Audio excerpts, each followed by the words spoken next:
দুৰ্যোধনে তিৰস্কাৰ কৰিছিলে তেতিয়া ভীষ্মই দুৰ্যোধনক কৈছিলে,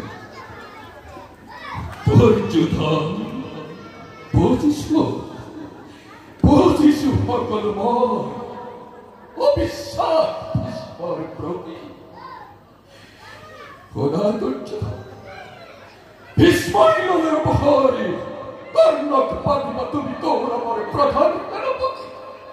কিন্তু দুৰ্যোধন যি কাম নোৱাৰিলে কৰিব ভীষ্মই পাৰিবনে সেই ভাৰ ল'ব কৰ্ণই তোমাক চিত্ৰহীন গন্ধৰ্বৰ হাতত হওঁতে বন্দী অৰ্জুনেহে আনিছিল তোমাক মুক্ত কৰি।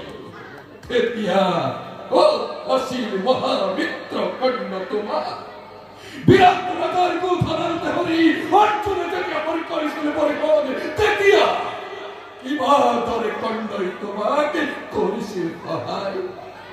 আৰু আজি এই সকলোৰে মন্ত্ৰণাত পৰি শিবিৰত বহি পাণ্ডৱৰ বলবীৰ্য কৰা উপহাসী উৰুৱাই দিব খোজা ভীষ্মৰ বিগ্ৰহ হল পুতুৰ বান্ধৱ।